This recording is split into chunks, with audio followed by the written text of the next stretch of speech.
It has been 20 years of, in a word, impact. Journalists for Human Rights has for 2 decades affected and improved the lives of people in countries around the world, harnessing the power of the media and journalists to provoke change. And change happens. The success stories continue to pile up.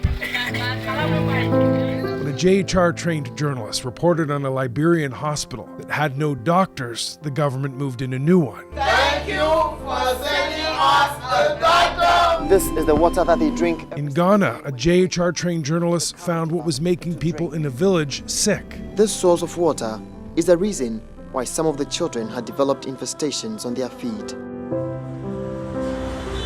There are stories that make a difference for individuals. Sometimes it's a community, and sometimes it's a country. JHR's team in the Democratic Republic of the Congo has been pushing with partners for the rights of victims of sexual assault. Les victimes des violences sexuelles en RDC. The head of the team says victims in the Congo rarely go to police because they have to pay to file a complaint and pay again if the case goes to court.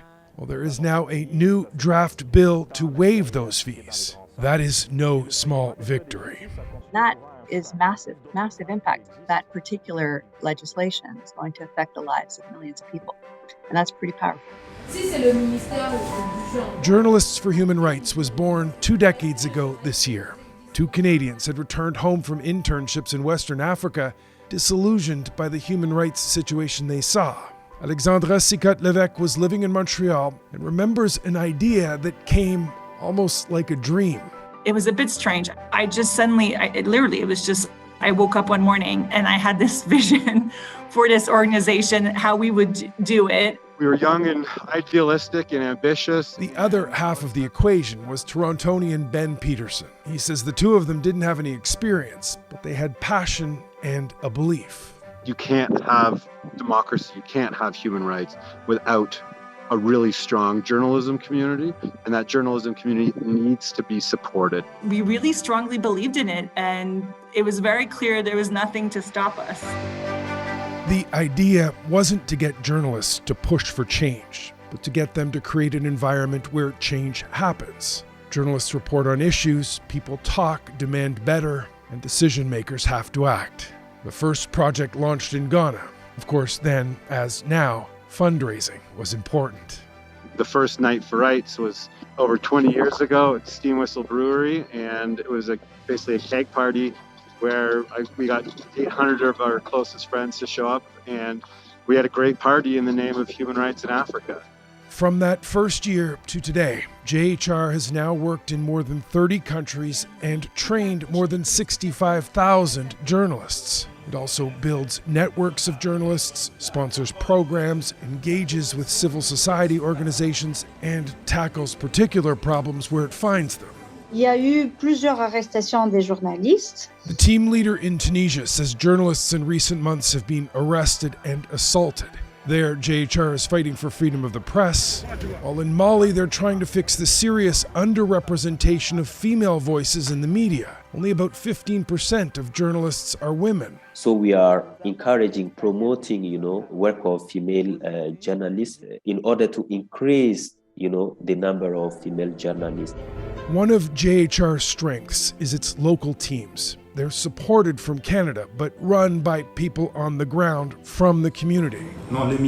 Where NGOs often hand down solutions, JHR tries to cultivate them, recognizing the local knowledge that's already there.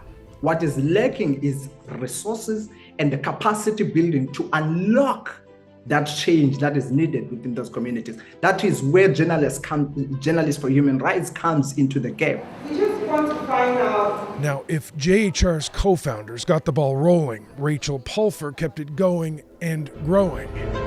One of the major changes Pulfar made early on after taking over as executive director was expanding here in Canada and building a program to help Indigenous voices be heard. She's blunt about the reason. When I started at JHR, I knew damn well that we would not have the moral authority to do the kind of work that we do internationally if we weren't also addressing systemic human rights issues, and in particular that core systemic human rights issue here at home.